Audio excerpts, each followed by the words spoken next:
My name is Linda Coppens. I am an abstract painter living and painting in Torrevieja, Spain. Today is the 1st of April 2025. I was born and raised in Belgium, in a small town near Brussels. My parents were self-employed, and from an early age I had to help them in the family business.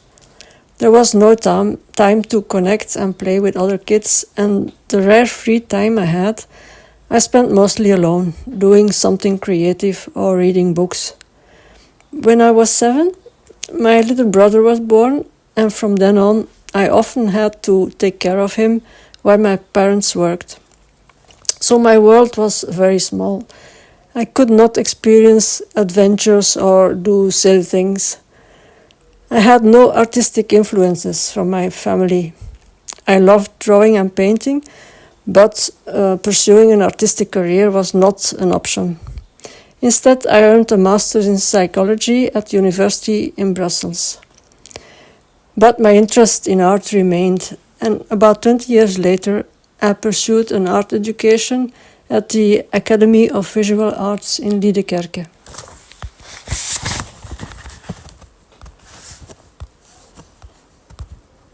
I think that my experiences during my childhood have a big influence on my work. When I'm painting, I'm in another world, one of freedom, adventure, explorations, connection, and the joy of playing that I missed in my childhood. I hope that my paintings convey joy, playfulness, and connection in those who experience them.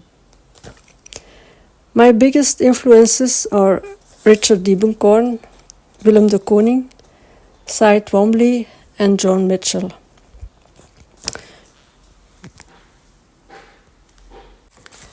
Currently, I'm working on 2 new series. The series with the working title Fragility is a sequel to previous work that I did many years ago, but that I didn't continue at that time. It is about being fragile, vulnerable, but at the same time strong. The second one is Rhythms of the Unspoken, a series of works inspired by the vibrant, expressive energy of John Mitchell's paintings. The biggest challenge of being an artist, I think it is to stay true to yourself and not let yourself be influenced by others. To dig deep and keep digging, to find what you love, to make authentic art. And this in addition to juggling and combining all the practical aspects apart from the actual painting process, like marketing your work, keeping an inventory. When you sell a painting, you need to package and ship it, including the paperwork that comes with it if you ship worldwide. Then there is the financial housekeeping and so on. Although I love doing all these things, it is a big challenge combining them all. The advice I would give to my younger self is define your path and follow it.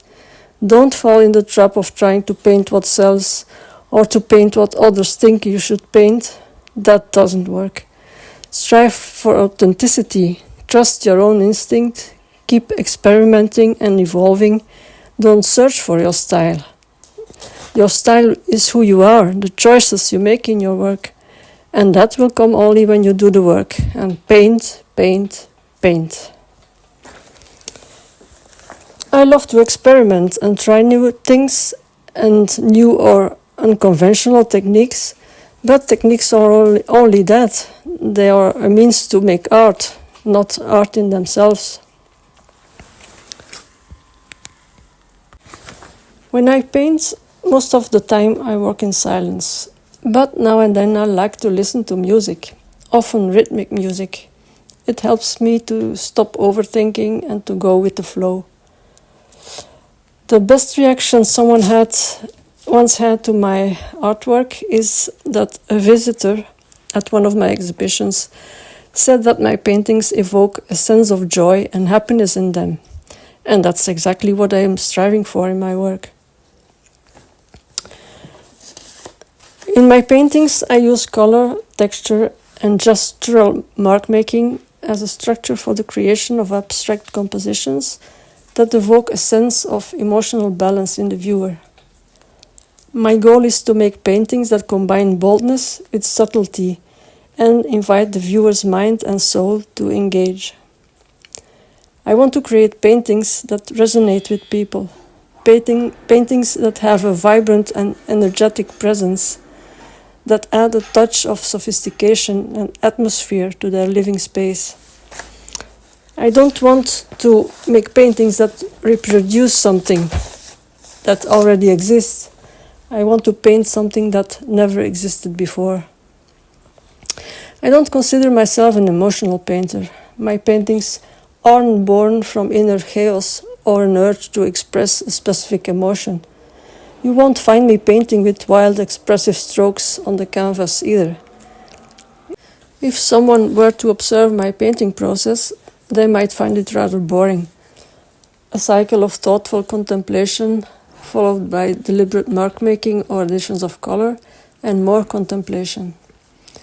I'm more interested in creating harmonious, balanced compositions that bring an aesthetic response within myself and, ideally, within those who view my work.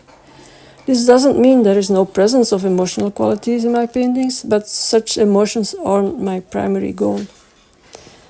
Thank you for listening.